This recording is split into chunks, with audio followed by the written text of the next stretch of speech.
Tasty পনির মাখানি। প্রথমেই কড়াই সাদা তেল বা বাটার নিয়ে নেবেন, তার মধ্যে রসুন, আদা, টমেটো, পেঁয়াজ কুচি কুচি করে কেটে দেবেন এবং আপনার স্বাদ অনুযায়ী 2, 4, 5টা লঙ্কা দিতে পারেন। একটু নাড়াচাড়া করার পর এটার মধ্যে একটু কাজু ও কিশমিশ অ্যাড করে দেবেন। এগুলি ভালো করে ভেজে তারপর পেস্ট করে এটার মধ্যে 4 চামচ দই দিয়ে রেখে দেবেন। এদিকে পিস পিস করে কেটে রাখা পনিরগুলির ওপরে অল্প পরিমাণে ময়দা ছিটিয়ে দেবেন। তেল এবং লাল লঙ্কা গুঁড়ো মিক্স করে এটার ওপরে দিয়ে দেবেন এবং ভালো করে মাখিয়ে নেবেন। তারপর কড়াইয়ের তেলে একটা একটা করে পনির 2 পিঠ আলতোভাবে ভেজে নিয়ে তুলে রাখবেন।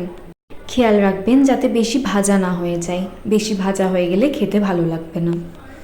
এরপর আবার একটি কড়াইয়ে অল্প তেল দিয়ে তার মধ্যে কুচো কুচো রসুন, পেঁয়াজ এবং ক্যাপসিকাম আর একটুখানি টমেটো দিয়ে ভালো করে নাড়াচাড়া করবেন, ভাজা ভাজা করবেন।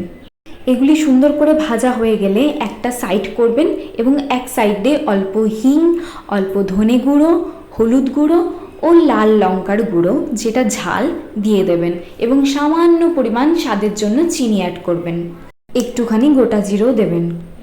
পেস্ট করে রাখা সেই মশলা এবং দইয়ের মিশ্রণটি এটার মধ্যে দিয়ে ভালো করে এই সবজিগুলোর সাথে কষিয়ে নেবেন। তারপর একটা একটা করে পনির দিয়ে দেবেন এবং পরিমাণ মতো নুন এই সময় অ্যাড করবেন। তারপর ভালো করে ফুটতে দেবেন কিছুক্ষণ। রান্নাটির শেষের দিকে গুঁড়ো গরম মশলা, কস্তুরি মেথি ও কারি পাতা গুঁড়ো করে ছিটিয়ে দেবেন। দেখবেন রান্না রেডি। ভালো লাগলে একটি লাইক, কমেন্ট ও শেয়ার করে দেবেন। Thank you.